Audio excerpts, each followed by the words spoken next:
Assalamualaikum warahmatullahi wabarakatuh. Eee, Waalaikumsalam warahmatullahi Terima kasih buat waktunya Bapak, Ibu guru semua di sini dan adik-adik semua yang menyimak acara hari ini. Salam kenal juga. Jadi, seperti Bu Mona sempat bilang tadi, mungkin, ya saya cukup banyak lah ya belajar mengenai software lah, dan di kesempatan kali ini mungkin saya akan sedikit, memaparkan mengenai DevOps itu apa. Kenapa sih, saya bawanya DevOps sekarang gitu di materi yang kali ini. Mungkin seperti Pak Arif tadi sempat mention di awal bahwa, saya tuh pengen bawa ke adik-adik semua itu ngasih tahu bahwa di dunia kerja saat ini tuh yang lagi tren, yang bener lagi dicari itu apa sih, dan bagaimana sih kita kalau mau mengadaptasi ke arah sana gitu kan. Karena nggak dipungkiri juga ketika saya zaman dulu kuliah, setelah lulus kuliah, ternyata yang diajarkan sama sekolah dan kuliah itu ketika turun ke lapangan kerja agak berbeda gitu ya. Mungkin makanya di sini akan sedikit sharing nih. Ternyata yang diajarin itu memang ada yang dipakai sama kita, tapi kebanyakannya kita belajar lagi nih. Belajar lagi dan belajar lagi, apalagi kita berbicara mengenai dunia teknologi informasi. Jadi kalau adik-adik semua di sini sudah memutuskan mau terjun ke dunia teknologi informasi, ya pasti mau nggak mau harus terus belajar karena ilmunya berkembang dan terus berkembang. Beda lagi kalau kita dengan belajar ilmu yang pasti, kayak fisika, kayak gitu-gitu mungkin kayak ilmunya akan tetap seperti itu, tapi teknologi akan terus berkembang. Nah, kali ini saya akan bahas mengenai DevOps. Mungkin bisa dimulai slide-nya, Pak.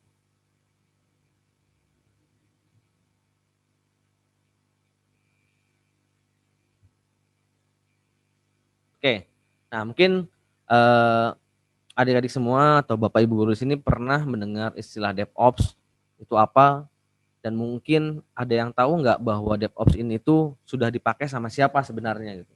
Di dunia teknologi yang sekarang, perusahaan-perusahaan mana sih yang udah pakai gitu. Nah, mungkin kalau saya sebelum mulai saya akan mention dulu, beberapa perusahaan yang cukup besar, yang dibilang startup tapi mereka besar, itu mereka sudah pasti pakai DevOps.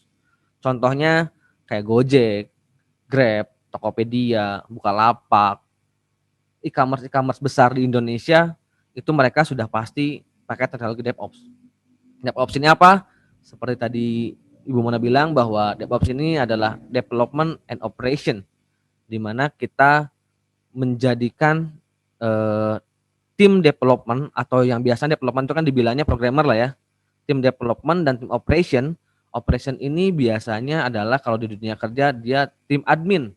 Dia yang menjaga server, dia menjaga data center, storage-nya. Nah, ini kita biar mereka bisa kerja bersama-sama. Nah, di sini DevOps ini pasti tidak akan jauh dengan yang namanya istilah kontainer. Mungkin pasti mikirnya kontainer sama nggak sih dengan mobil kontainer yang di jalanan, secara artinya, secara maknanya memang kita ngarahnya ke sana. Kontainer ini kita mengacunya ke mobil yang di jalanan tuh yang gede-gede tuh, ya itu sama. Kenapa dibilang kontainer? Karena kalau kita berbicara mengenai kontainer, kontainer ini kan ukurannya udah standar.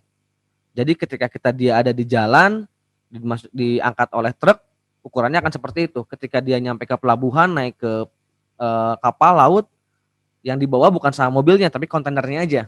Jadi tujuannya di sini dibilang kontainer itu adalah menyeragamkan atau menstandarkan ukuran dari aplikasi atau dari sistem yang akan kita bangun. Jadi ketika pindah-pindah kemanapun, pasti akan dijamin bahwa aplikasi itu jalan. Mungkin adik-adik pernah gini kali ya.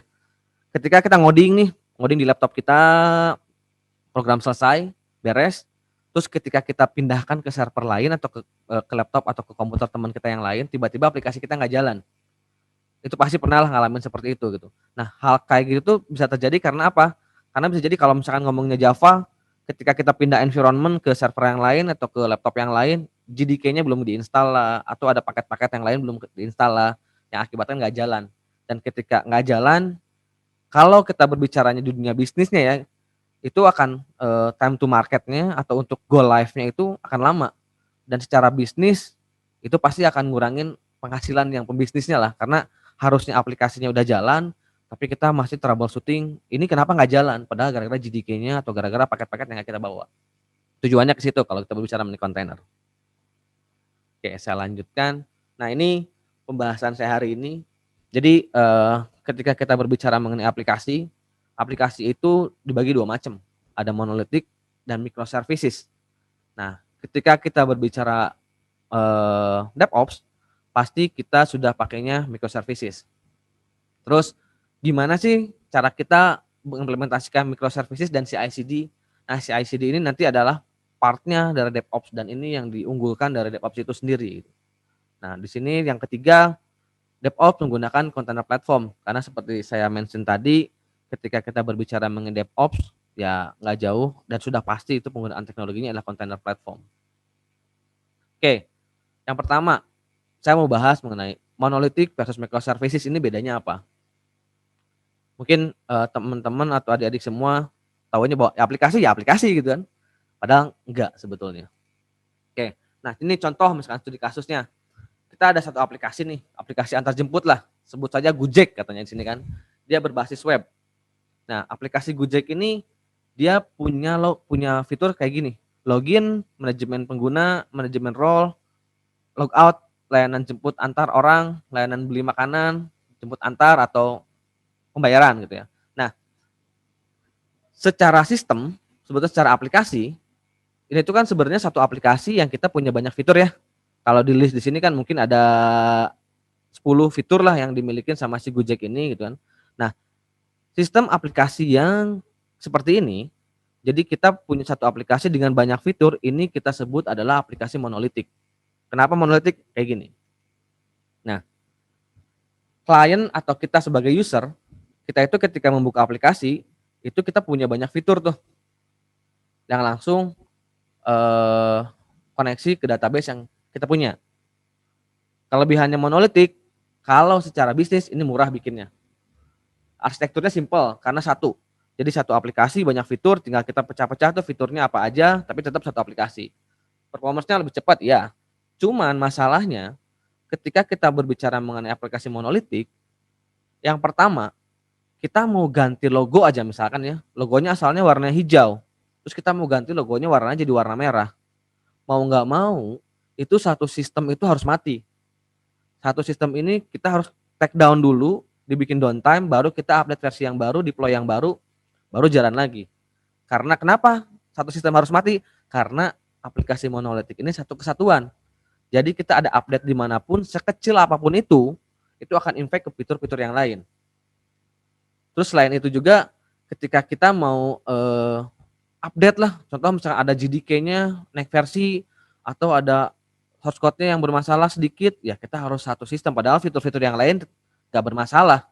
Bisa jadi yang bermasalah cuma loginnya aja. Loginnya tiba-tiba harus ganti source code, tapi fitur yang lain tetap jalan, tetap satu sistem harus mati. Ini kekurangannya dari monolitik. Dan untuk saat ini banyak perusahaan-perusahaan besar, mau di government, mau di swasta, apalagi startup, udah pasti nggak pakai teknologi monolitik seperti ini.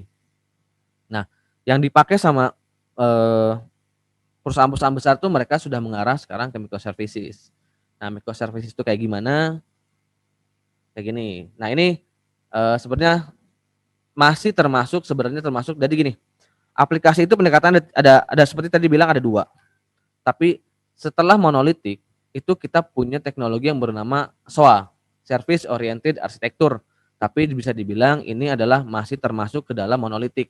Cuman ketika kita berbicara mengenai SOA, meskipun monolitik, secara function atau kita ada integrasi ke sistem yang lain, itu lebih mudah. Contohnya gimana?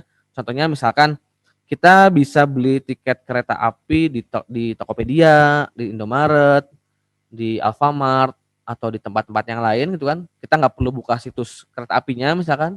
Nah itu sebetulnya teknologi menggunakan SOA. Jadi SOA ini kalau kita mau ngobrol antar aplikasi yang berbeda bahasa pemrograman, berbeda database, itu sangat memungkinkan. Contoh, misalkan tadi aplikasi tiketingnya kereta api itu misalkan pakainya Java, terus ternyata di Alfamart atau Indomaret itu pakainya Python. Nah ini kan secara pemrograman bahasanya berbeda nih. Tapi gimana caranya kita untuk ngobrol supaya dia bisa berkomunikasi, supaya dia bisa bertukaran data. Nah, ini ada yang namanya teknologinya SOA, Service Oriented Architecture. Jadi ini yang memungkinkan antar aplikasi untuk ngobrol dan pertukaran data dengan lebih mudah lagi, dengan tidak membatasi bahasa pemrogramannya apa dan database-nya apa di belakangnya. Tapi arsitektur seperti ini masih dibilang adalah monolitik gitu. Oke. Nah, kalau kita berbicara mengenai microservices, arsitekturnya seperti ini. Jadi kita itu memecah-mecah function dari aplikasi itu sekecil mungkin. Sekecil mungkin itu kayak gimana? Contoh mungkin yang paling gampang adalah Google. Google itu kan ketika kita buka google.com gitu kan ya, itu cuman button search sama field untuk kita nyimpen teks. Itu satu function sebetulnya. Function ini bisa kita tempelin di aplikasi yang lain? Bisa. Tapi di Google hanya pakai satu function itu aja. Atau contoh lagi, teman-teman semua pasti pernah pakai Gojek dan Grab lah ya. Nah, kita sebagai user itu ngerasanya bahwa Gojek atau Grab itu adalah satu aplikasi besar banyak fiturnya. Contoh Gojek ada GoRide, GoSend, GoFood, Go yang lain lah, banyak banget ya. Kita sebagai customernya, sebagai pengguna aplikasi ketika ngeliat, wah ini Gojek banyak banget nih fiturnya gitu kan, banyak banget nih functionnya, ini pasti ini aplikasi gede nih. Tapi kenyataannya enggak. Jadi ketika kita buka aplikasi Gojek nih di handphone kita, ketika kita klik ikonnya, itu muncul UI kan ya. Dia muncul tampilannya tuh. Tampilannya ada pilihannya, kita mau pilih GoSend, GoFood dan lain-lain. Nah, itu tuh ternyata dia satu function sendiri. Jadi ketika kita mau ngerubah warna, kita mau ngerubah login, tampilan dan lain-lain, fitur yang lain nggak perlu downtime, nggak perlu mati. Itu kelebihannya. Dan ada fitur GoRide. Nah, GoRide ini pun sebenarnya dia satu aplikasi sendiri. Jadi bukan satu aplikasi bundling dalam satu Gojek itu, tapi benar-benar GoRide, GoFood, GoSend itu adalah dia aplikasi independen masing-masing sendiri-sendiri. Jadi once ada aplikasi manapun yang bermasalah atau ada update atau ada apapun itu, fitur yang lain akan tetap jalan. Bisa jadi GoRide-nya error ya GoFood sama GoSend tetap jalan. Dan ini dibenerin dulu, yang lainnya akan tetap jalan. Gak perlu ada istilahnya mati satu sistem, gak ada. Seperti itu gitu. Kelebihannya gitu. Nah, tadi seperti saya bilang bahwa oke, GoRide itu satu aplikasi sendiri. Betul, satu aplikasi sendiri. Tapi secara ukuran itu akan kecil.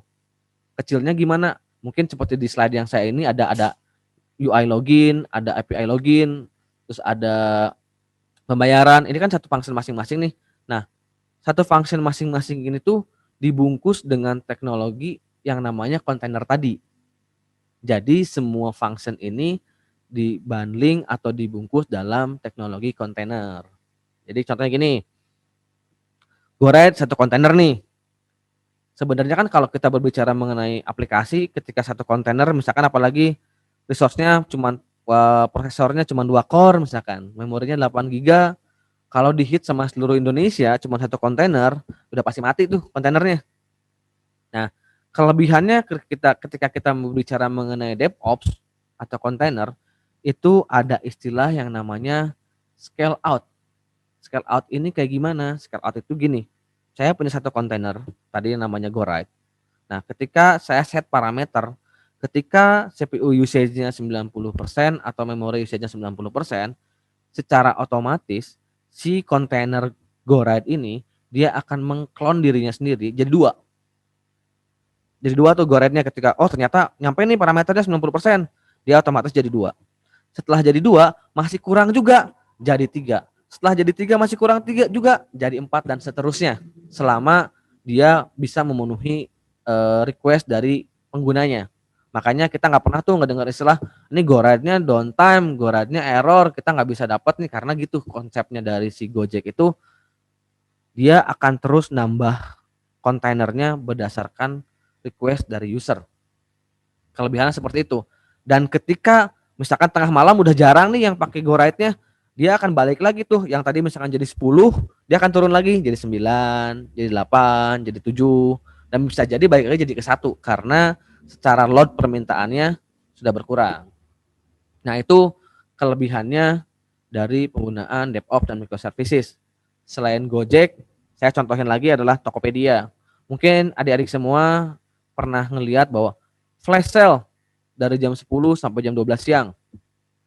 Itu pasti sering muncul tuh ya, ketika kita buka Tokopedia atau apapun itulah banyak muncul flash sale jam 10 sampai jam 12 siang.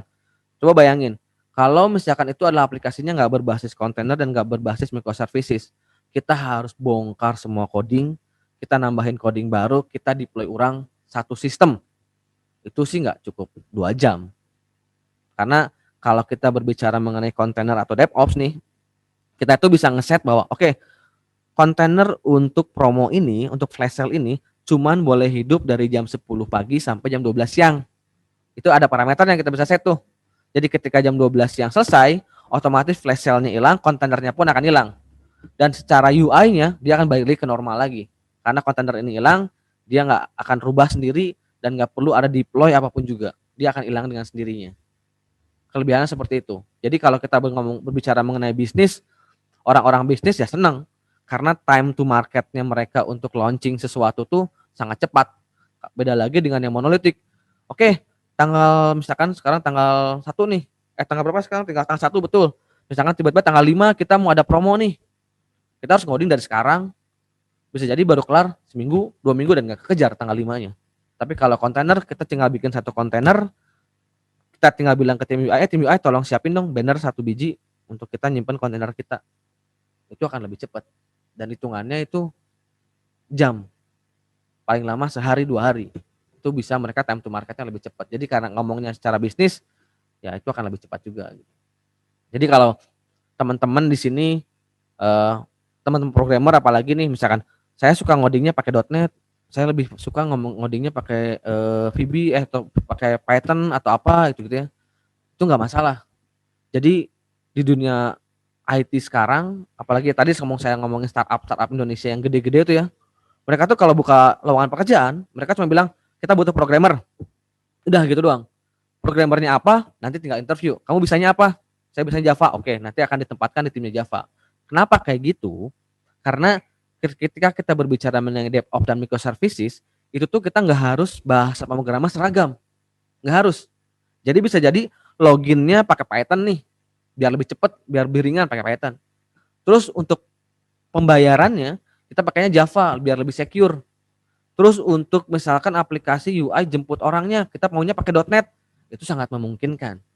Jadi di dalam DevOps ini tuh, dalam satu aplikasi besar si Gojek tadi atau si Tokopedia tadi itu, bahasa pemrogramannya saya bisa jamin itu nggak satu, nggak cuma Java doang, nggak cuma .NET doang, nggak cuma Python doang, tapi di situ banyak banget bahasa pemrograman yang mereka pakai.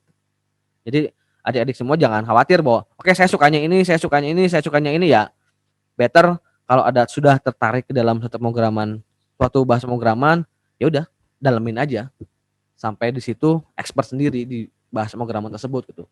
Jadi jangan oke saya harus belajar Python, oke saya harus belajar Java, semuanya dipelajarin, ya sepengalaman saya sih pasti pusing sendiri gitu. Tapi kalau kita harus tahu, harus ngerti, hanya ngerti, ya nggak apa-apa. Tapi pilihlah salah satu yang mungkin teman-teman expert sendiri. Bahwa oke saya nyaman di sini, saya mau expert di sini. Itu untuk di dunia kerja nextnya nggak masalah sebetulnya. Di dunia banking, di dunia startup, government sekarang mereka pun udah adopsinya seperti itu. Kurang lebih seperti itu untuk si microservices ini. Cuman tapi baik lagi ya, ketika kita berbicara microservices ini banyak tools atau bicara mengenai DevOps itu banyak tools yang harus kita pahamin. Ntar saya akan buka slide berikutnya, itu adalah tools apa aja sih yang biasanya digunain gitu. Oke. Nah, terus kenapa harus microservices gitu tadi? Kita udah berbicara monolitik, kita udah bicara mengenai microservices, terus kenapa sih harus microservices gitu? Nah, kenapa harus microservices? Seperti saya mention di awal, kita udah nyemplung ke dunia IT, itu pasti evolusinya cepat. Dan orang IT itu selalu dituntut untuk selalu yang terdepan, selalu paling bisa. Contoh di sini saya bilang bahwa oke, development proses yang mungkin waktu zaman saya kuliah dulu selalu dicokoknya oke harus pakai waterfall gitu. Terus majulah ke agile. Udah masuk ke agile, kita udah belajar agile, sekarang muncul lagi namanya DevOps. Terus dari sisi aplikasi arsitektur juga sama. Tadi saya bilang ada monolitik, satu aplikasi besar banyak fiturnya, bikin tuh bisa. Terus mulai masuklah smartphone, mulai masuklah ke Entir, mulai masuklah kita bikin aplikasi mobile. Dan sekarang muncul lagi teknologi microservices. Dan satu lagi kelebihan microservices, Ketika kita membangun aplikasi misalkan berbasis web, terus kita mau berbangun ke mobile, sekarang tuh udah banyak tools yang kita bisa bikin sekali ngoding itu bisa langsung kita deploy ke mobile, baik iOS, baik Android, baik ke Windows Phone. Itu cukup satu kali ngoding, tinggal nanti kita execute-nya mau jadi apa. Itu sekarang udah banyak tuh seperti itu. Jadi kalau zaman saya sekolah dulu kuliah, oke, kita bikin aplikasi mobile untuk Android sama iOS. Itu kita harus bikin 2 kali source ngoding. Ngoding untuk iOS sendiri, ngoding untuk Android sendiri. Tambah Windows Mobile katanya. Ya berarti harus ada 3 tim yang ngebangun. Zaman sekarang tuh kayak udah cuma 1 tim doang, sekali ngoding tinggal nanti execute-nya mau jadi apa. Sekarang tuh udah seperti itu. Dan deployment packaging juga sama. Mungkin zaman dulu semuanya di server fisik, terus sekarang masuk ke virtualisasi, terus sekarang masuk ke kontainer. Aplikasi infrastruktur juga sama. Kalau di dunia kerja nanti ada istilahnya pasti akan sering dengar namanya data center. Hosted ini apa? Hosted ini kayak misalkan kita nyewa server di tempat lain lah. Tapi berbasisnya masih belum ke arah cloud, tapi kita hanya sewa server aja. Dan sekarang ini udah masuk ke dalam eranya cloud. Mungkin ada Google Cloud, ada AWS, ada Alibaba Cloud. Kalau yang Indonesianya sendiri yang lokal tuh ada Biznet, ada Indonesian Cloud, mungkin seperti itu. Cloud ini ya kita tinggal sewa bulanan, bayar bulanan, ya kita tinggal pakai layanannya mereka. Kurang lebih seperti itu. Kenapa harus microservices? Ya balik lagi, karena IT itu berkembang. Dan programmer, orang operation, orang IT itu selalu dituntut untuk selalu yang terdepan. Mungkin zaman dulu orang IT itu selalu dibilang, aduh IT ngabisin duit mulu nih kalau ngomong bisnisnya ya. IT ngabisin duit mulu nih, beli ini, beli ini, beli ini, beli itu. Enggak. Sekarang tuh orang IT itu jadi sebagai penghasil uangnya malahan, bukan ngabisin duit aja gitu. Tapi mereka menyiapkan environment, mereka bikin aplikasinya, dan itu yang menyokong bisnis perusahaan-perusahaan besar. Jadi kalau di dunia IT ya udah nggak salah sih menurut saya sih, karena ketika kita masuk ke dunia IT itu kita bisa kerja di mana aja. Masuk ke banking ada IT-nya, masuk ke government pasti ada IT-nya, masuk ke swasta yang lain pasti ada IT-nya. Gitu. Jadi kayak ya udah tepat sih menurut saya sih kalau kita bicara mengenai IT, jenjang karir kita atau kerja kita mau kemana tuh udah pasti ada yang butuh. Tergantung lagi, baik lagi, ya kita sekolah di IT, tapi kita nggak ngerti IT itu apa, nggak memahami cara kerjanya IT seperti apa, ya tetap aja kita akan kalah saing dengan teman-teman kita yang lain. Kurang lebih seperti itu. Oke, nah mungkin ini saya skip aja, ini lebih ke bisnis. Nah, terus gimana sih caranya kalau kita mau belajar microservices gitu kan, atau kalau biasanya saya present ke perusahaan bahwa gimana sih kalau kita mau adopsi microservices di tempatnya kita atau di tempatnya customer gitu. Nah, yang pertama kita tuh harus ngerti toolsnya, karena ketika berbicara DevOps toolsnya itu cukup banyak. Terus metodologi yang cocok dengan DevOps ini apa? Terus kalau udah berbicara mengenai ke company-nya atau ke perusahaan yang mengadopsi DevOps, kita harus ngomongin reorganisasi dari perusahaan tersebut. SOP-nya dirubah, rules-nya dirubah, flow-nya dirubah, karena itu pasti akan impact banget. Kita berbeda dengan tradisional ngoding, tradisional bikin aplikasi ketika kita berbicara mengenai DevOps. Oke, yang pertama, DevOps tools. Nah, ini cukup pusing sebetulnya. Karena ketika kita berbicara mengenai DevOps tools, itu cukup banyak. Cuman teman-teman harus garis bawahi aja. Ketika kita mengenai DevOps ini, tools yang paling wajib pertama itu ada Docker. Itu di atas ada deployment tuh, ada deploy, ada Docker tuh. Nah, Docker ini adalah tools yang kita pakai untuk membuat kontainer. Itu basic pertamanya. Docker. Terus di operate itu ada Kubernetes. Kubernetes ini adalah tools buatannya Google. Ini yang dipakai untuk mengorkestrator Dockernya. Orkestrator tuh kayak gimana? Orkestrator itu yang mengatur. Jadi tadi kalau misalkan tadi ngomongnya ke si Gojek ya, GoRide, GoSend, GoFood dan lain-lain, mau baik UI-nya, mau search-nya, itu semua akan disimpan di atas Docker. Jadi dia runningnya di atas Docker tuh. Jadi semua aplikasi yang dibikin dijadiin kontainer dan akan di running di atas Docker. Nah, Terus untuk ngatur Docker ini, siapa yang ngatur? Yang ngatur itu adalah Kubernetes. Kubernetes ini orkestratornya tadi. Dia yang tahu bahwa si Docker A itu di mana, Docker B di mana, ngobrol kemana, dia yang tahu. Dan tadi ada fitur auto scale-nya yang otomatis ketika dia di-hit abis-abisan terus jadi 2, jadi 3, jadi 4, itu pun yang ngaturnya adalah Kubernetes-nya.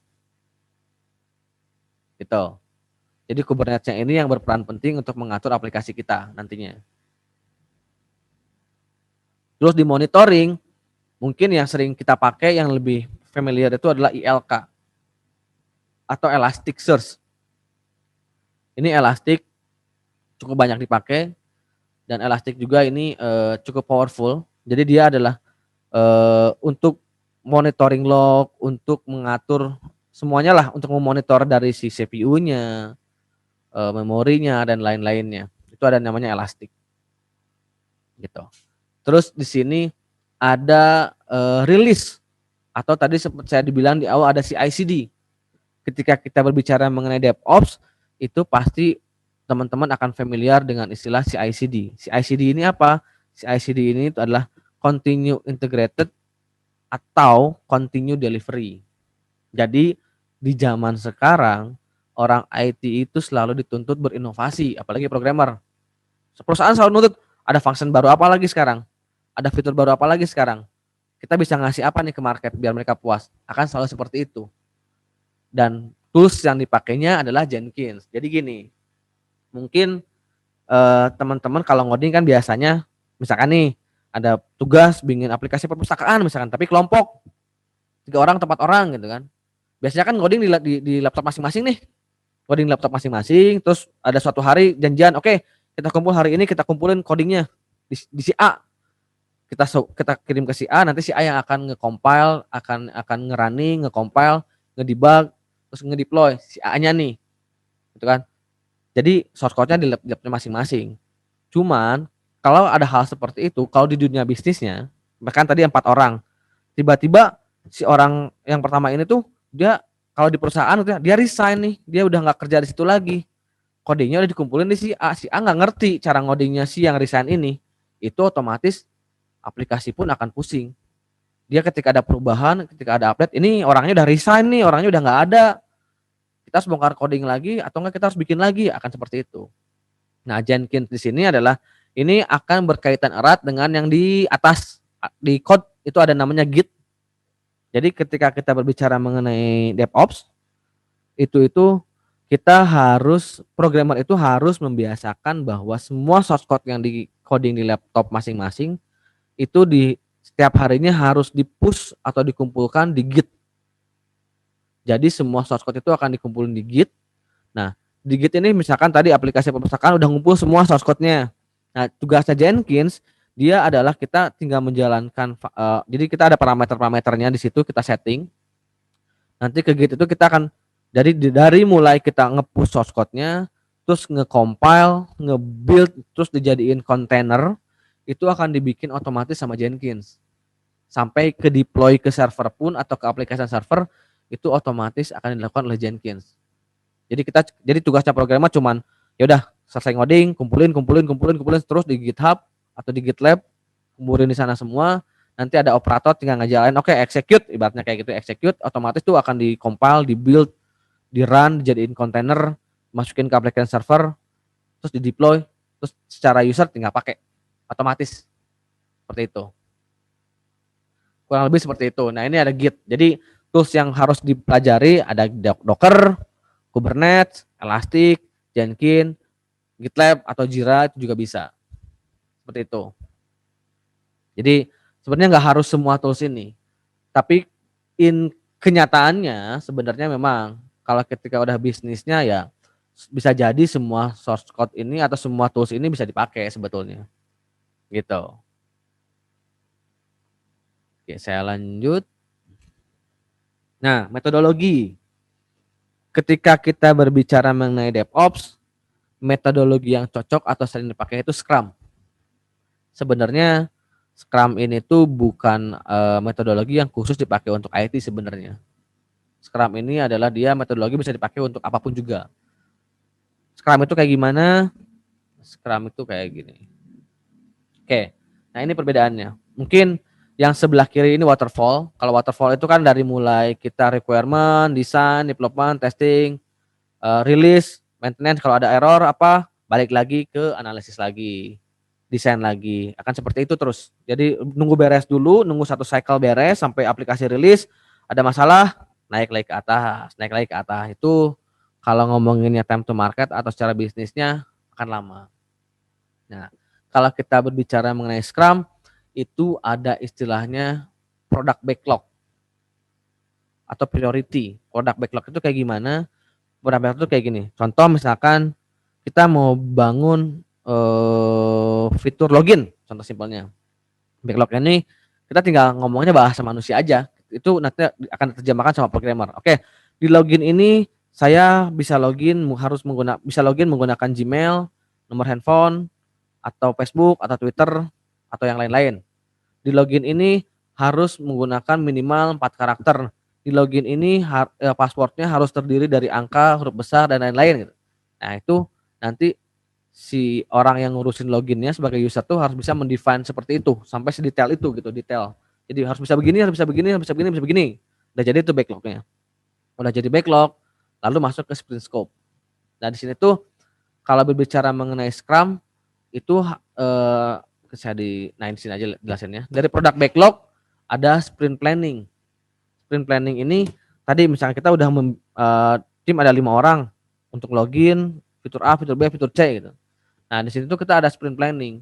Sprint planning itu kita menentukan, oke, dari 5 fitur yang akan kita bangun, yang mana akan kita duluin. Atau enggak kita bangun bersamaan bareng-bareng. Nanti ada meeting Scrum team. Scrum team ini setiap hari harus meeting. Harus ngobrol, oke, hari ini mengerjain yang mana, hari ini ada masalah apa.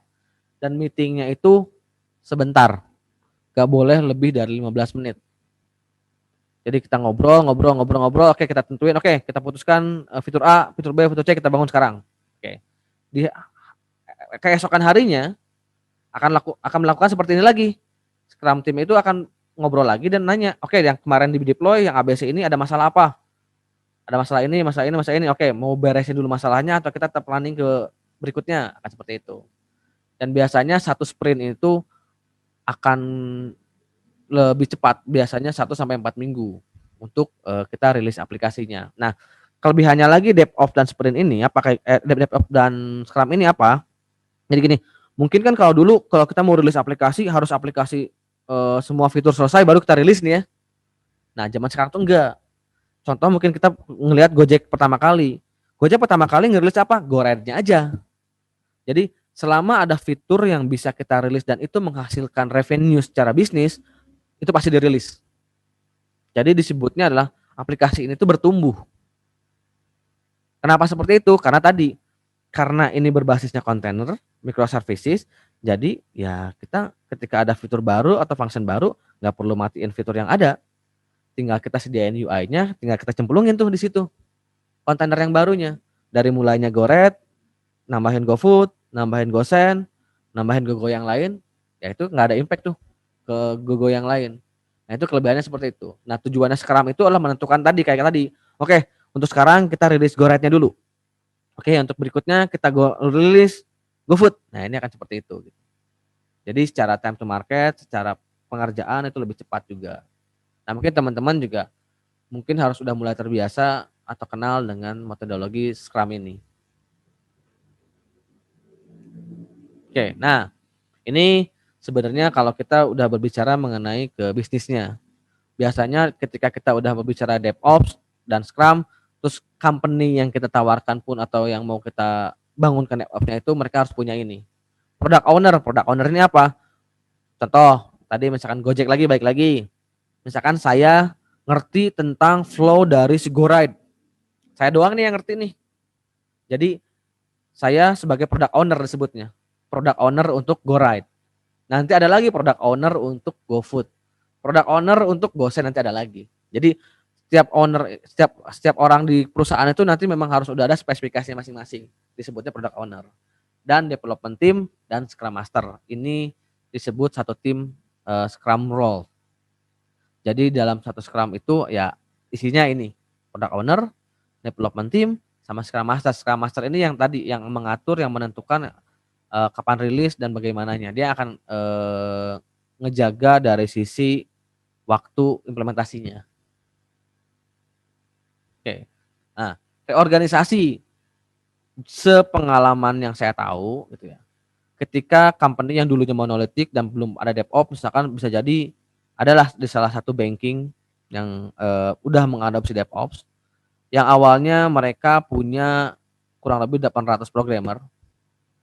Terus ketika mereka adopsi DevOps, karena sudah banyak yang diotomasi, tadi kan ada Jenkins otomatis, autoscale-nya otomatis, secara ngodingnya sudah spesifik bahwa si A ngerjain ini, si B ngerjain ini.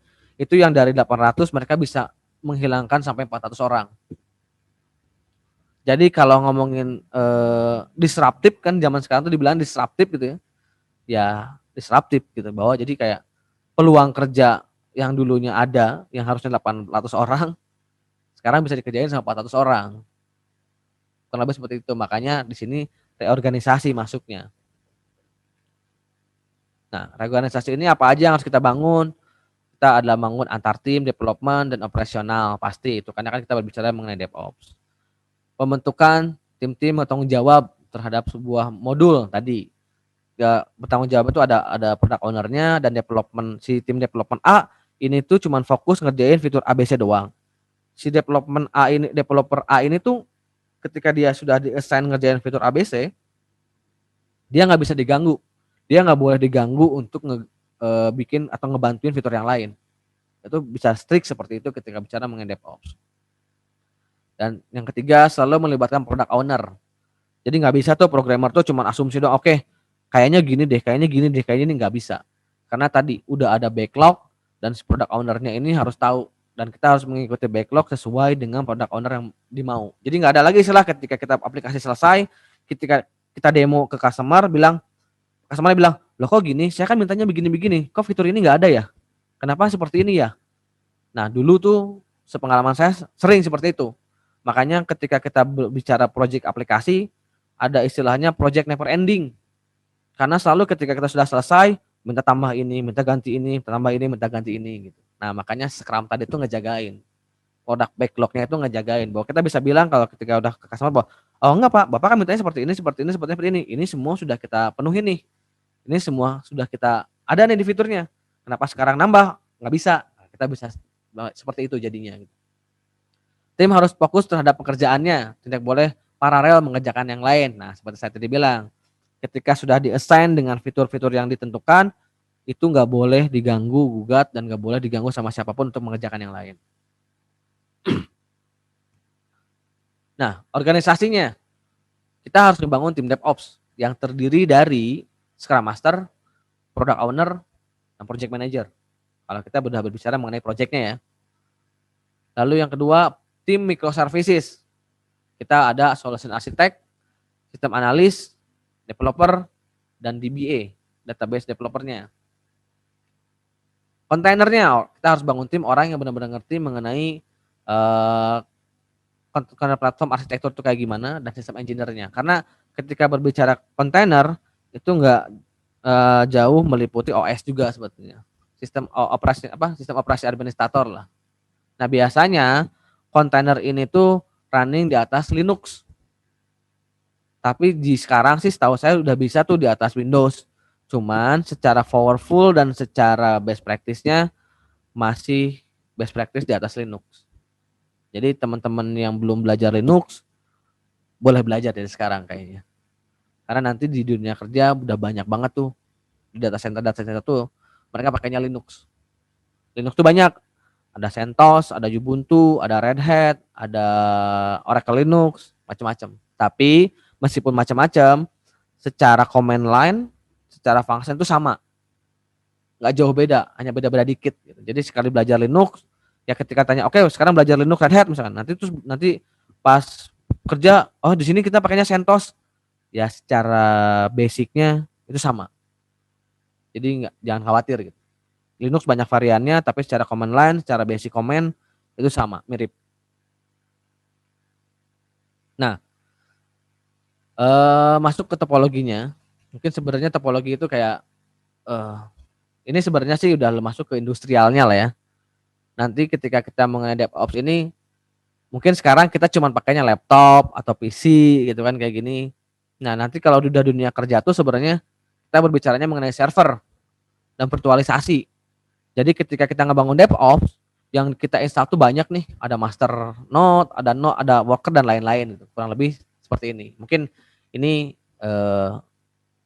nggak perlu saya bahas secara detail lah. Mungkin jadi intinya bahwa ketika kita sekarang terbiasa dengan cuma satu server atau satu laptop, ya bisa dibilang server atau satu PC, ya untuk ke dunia kerja nanti itu lebih besar dari apa yang kita pelajarin sekarang. Tapi secara basic ya sebenarnya itu PC, sebenarnya itu laptop, cuman secara skalanya lebih besar dan kita harus mulai belajar gimana caranya ngobrol antara server 1 ke server 2 ke server 3 dalam satu cluster disebutnya gitu. Nah, itu nanti akan belajar seperti itu. Oke, nah ini mungkin cara ininya nih, cara topologinya. Kalau kita mencari DevOps ada master node, ada infra node, sama worker node. Nah, tadi saya bilang ada Kubernetes kan ya. Kubernetes itu nanti akan diinstalnya kalau di server itu istilahnya disebutnya master server. Nanti Kubernetes itu akan diinstalnya di sana. Lalu ada Docker, itu akan diinstalnya di node yang warna ungu. Lalu tadi ada Jenkins, GitLab, atau ada load balancer dan lain-lain itu akan diinstalnya di infra.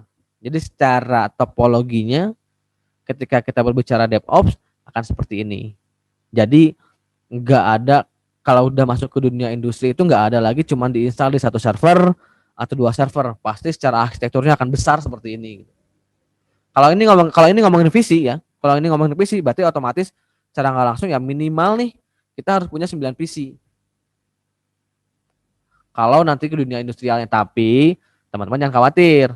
Kalau mau belajar mengenai DevOps, tadi Docker, Container dan lain-lain, itu untuk belajar biasa bisa diinstal di laptop teman-teman atau di PC teman-teman sendiri. Jadi install Dockernya sendiri, install Kubernetesnya, install Jenkinsnya dan lain-lain itu bisa. Karena untuk belajar start from small kayak gitu itu bisa. Kayak gitu. Oke, mungkin sekian dari saya. Ada mau tanyain dulu nggak? Mungkin kembali ke Ibu Mona, silakan Bu. Baik, terima kasih banyak Pak Tri. Nah, itu anak-anak tadi Bapak Tri sudah sangat memaparkan detail sekali ya.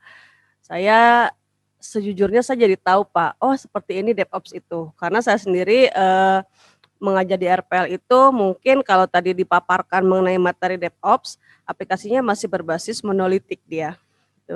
Jadi masih kebanyakan monolitik. Jadi ketika memang mau ada pengembangan lebih baru itu harus di take down dulu gitu aplikasinya. Ya, mungkin kalau misalkan menggunakan microservices tidak akan seperti itu ya Pak. Betul Bu. Jadi fitur yang lain jalan saja kalau kita mau menambahkan fitur yang lainnya. Betul. Gitu.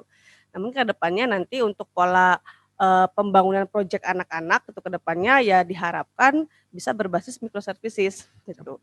Tapi tadi saya sempat melihat memang dia kekurangannya dia harganya agak mahal, ya, itu high cost gitu. Betul.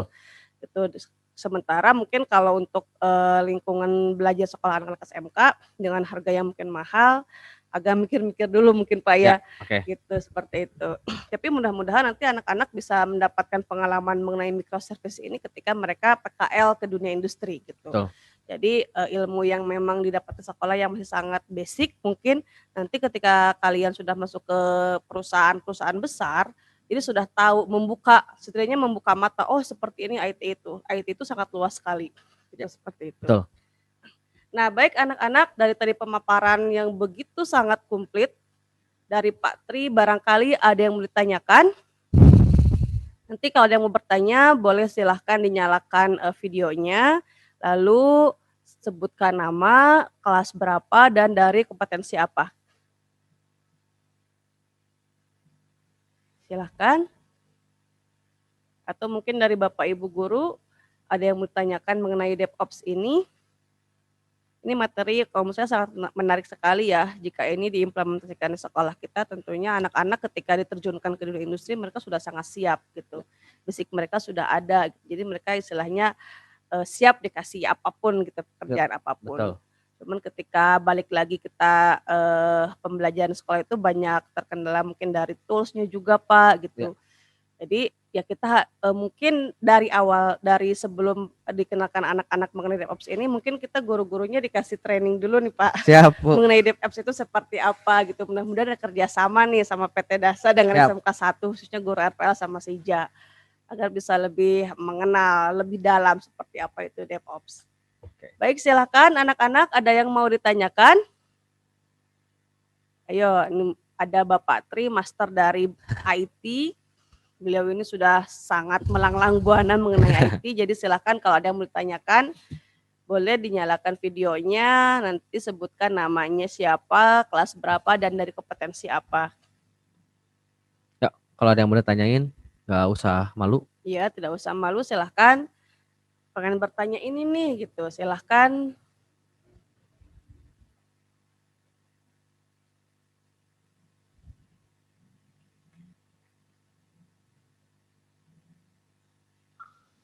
Mungkin tadi oke.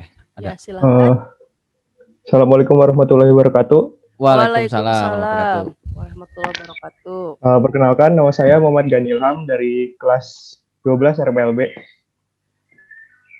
Ya, silahkan Gani. Silahkan ya, pertanyaannya. Jadi saya ingin bertanya, tadi kan teknologi kan semakin berkembang terus ya seiring berjalannya waktu. Nah, terus tadi saya dengar istilah disruptif itu kan, jadi yang tadinya ada 800 programmer bisa jadi 400 programmer. Nah, ya, itu kan karena perkembangan teknologi juga ya. Nah, itu jadi menurut Bapak sendiri itu masuknya bagus atau malah jadi membahayakan karir para programmer? Terancam gitu ya nasib programmer ya. Oke. Mungkin ketika kita berbicara mengenai disruptif itu sebenarnya nggak cuma orang IT doang yang akan banyak kehilangan pekerjaan ya.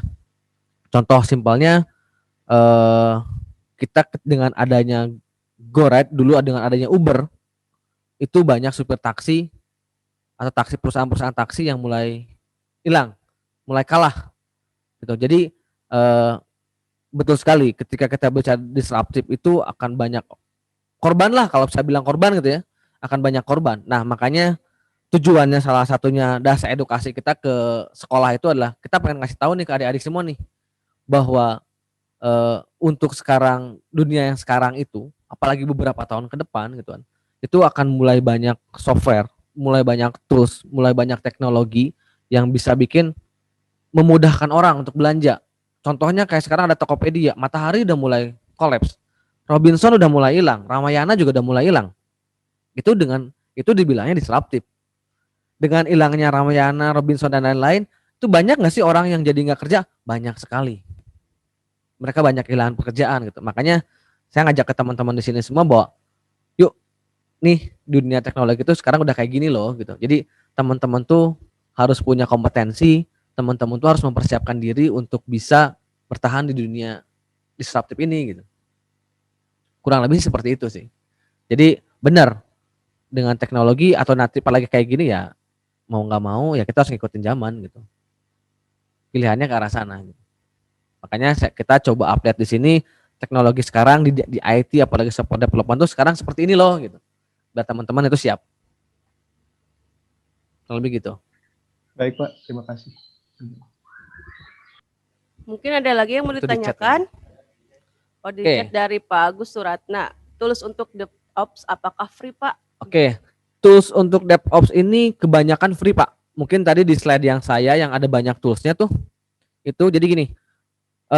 Istilah DevOps ini tuh sebenarnya berkembang dari orang-orang open source, orang-orang community.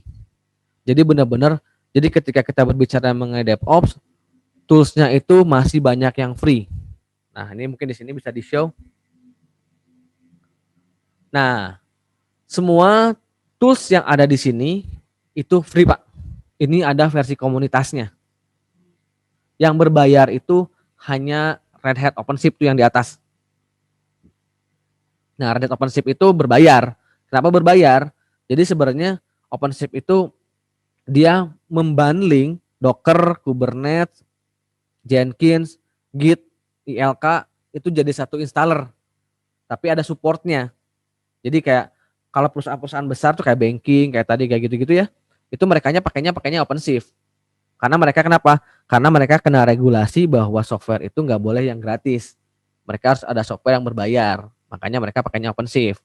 Tapi untuk teman-teman belajar di sini, mungkin seperti tadi Ibu Mona bilang bahwa oke, ini karena DevOps ini mahal. Kalau kita ngomongnya ke industrial, kita menawarkan ke customer, itu pasti jadi mahal. Tapi untuk teman-teman belajar, itu sebenarnya nggak ada cost sama sekali. Costnya tinggal kita pelajari semua software yang ada di sini. Karena semua software yang ada di sini itu semuanya gratis. Semuanya berbasis komunitas base, nggak ada biayanya. Gitu. Nah bedanya apa dengan OpenShift tadi? OpenShift itu punyanya Red Hat, dia berbayar. Kenapa berbayar? Karena mereka ada supportnya. Jadi ketika ada masalah, ketika ada problem, kita bisa minta bantuan ke mereka. Tapi kalau tools yang ada di bawah ini semua, itu free. Ketika kita ada masalah, kita dapat bantuannya adalah dari komunitas atau dari forum. Seperti itu Pak. Jadi kalau bicara toolsnya gratis, ini gratis. Dan for informasi aja kayak di Gojek, itu mereka semua pakai toolsnya yang gratis ini. Gitu. Mungkin ada lagi? Ada lagi yang mau ditanyakan? Jadi sebetulnya modal programmer itu hanya modal keinginan, kreasi, inovasi ya Pak. Betul. Jadi ketika sekali. Sudah membuat dia sebuah proyek besar, itu harganya yang mahal. Betul sekali. Nah itu dia anak-anak. Jadi sebetulnya kalian hanya modal mau berusaha, inovasi, berkreasi, sehingga bisa menciptakan katakanlah aplikasi sekelas Gojek atau Grab.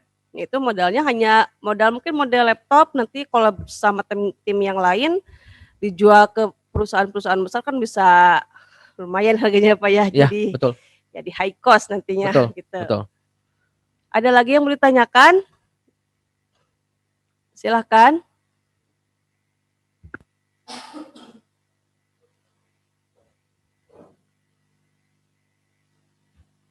Tidak ada. Mungkin dari saya ada satu pertanyaan nih Pak. Mungkin bagi beberapa anak yang baru mengenal istilah IT masih tabu sekali dengan DevOps ini gitu. Saya sendiri juga masih tabu gitu. Oh ternyata ada development dan operation gitu. Itu sebetulnya kolaps antara si programmer sama admin gitu ya Pak. Nah ini ada yang tanyakan tidak? Oh tidak ya? Tidak ada. Nah kira-kira ke anak-anak ini kiat-kiat apa sih yang harus dipersiapkan oleh anak-anak ketika memang nanti mereka siap untuk terjun ke dunia IT gitu. Apalagi ketika dihadapkan dengan nih ada teknologi baru nih DevOps gitu. Itu kira-kira kiat-kiatnya apa aja nih Pak? Untuk menyongsong perkembangan IT yang memang sampai saat ini selalu berkembang cepat gitu, pesat lagi. Kalau kita mengacunya ke DevOps tadi gitu kan development and operation. Development itu lebih cenderung ke programmer lah ya, ke development aplikasi. Operation itu mungkin teman-teman ada yang di sini hobinya ngoprek ke jaringan, ngoprek ke operating system, atau ngoprek ke wifi, router dan lain-lain kayak gitu ya. Ya, semuanya bisa didalami. Dan balik lagi, kalau bisa fokus, lebih baik kita fokus terhadap apa yang kita minati banget gitu. Jadi kalau fokusnya di software, ya udah fokusin di software gitu. Apalagi kita sukanya di software dan sukanya pakai bahasa pemrograman Python, dalamin di situ. Jadi expertnya di situ gitu. Karena di zaman sekarang seperti saya bilang tadi ketika startup itu buka lowongan kerjaan, mereka tuh nggak spesifik mintanya programmer A, programmer B, programmer C enggak. Tapi mereka mintanya kita butuh programmer. Nanti paling ketika di interview sama mereka akan tanya, bisanya expertnya bahasa apa? Python, dikasih cash sama mereka langsung, tolong bikin ini dong. Kayak kasih waktu 2 jam. Jadi kayak gitu. Jadi ya kalau memang fokusnya di mana pelajaran di situ. Fokusnya di jaringan, hobinya di jaringan, dalamin di sana. Karena ketika kita mengenai DevOps, ya itu akan kolaborasi antara orang net jaringan, orang operating system, sama development itu kerja bareng. Nah, kenapa istilah DevOps ini muncul? Karena di dunia industri nanti di pekerjaan ya, zaman dulu sebelum adanya DevOps, biasanya programmer itu akan minta ke tim operation itu bilang, tolong bikinin VM dong, atau enggak minta satu server untuk kita ngatas aplikasi gitu ya. Bikinin deh sama si orang IT operation. Nah, ketika sudah dibikinin, terus sebulan kemudian, 2 bulan kemudian, development itu minta lagi, tolong bikinin dong VM lagi. Si orang development biasanya dia lupa sama server yang udah pernah dia minta. Jadi secara cost-nya, secara penggunaan resource di IT operation itu akan kelihatan, loh kok resource kita habis semua ya, padahal ini sudah banyak server atau VM yang nggak mereka pakai. Nah kayak gitu, makanya sering ribut tuh, ini yang kemarin aja belum selesai, belum dimatiin, belum dibuang, ini udah minta lagi. Nah, makanya muncul seperti itu. Nah, makanya dengan istilah DevOps ini tuh biar si orang IT operation sama development itu nggak ada lagi ribut-ribut kayak gitu. Karena ketika kita mengenai DevOps itu sebaratnya kayak si orang IT operation itu udah bikinin kayak oke, nih untuk DevOps kita kasih segini gede ya, misalkan 16 core, 8 GB 32 memori, udah nggak boleh minta lagi, nggak boleh ganggu. Nah, si orang development itu bisa mengoptimalkan itu semua. Makanya muncul istilah development and operation itu ya kerja bareng. Mungkin seperti itu, Bu. Jadi baik fokus deh ke apa yang disukain. Oh iya, jadi memang sini kerja tim itu kerasa Pak ya untuk DevOps itu gitu. Bagian development dengan operation tuh harus chemistry-nya harus dapat gitu. Ya,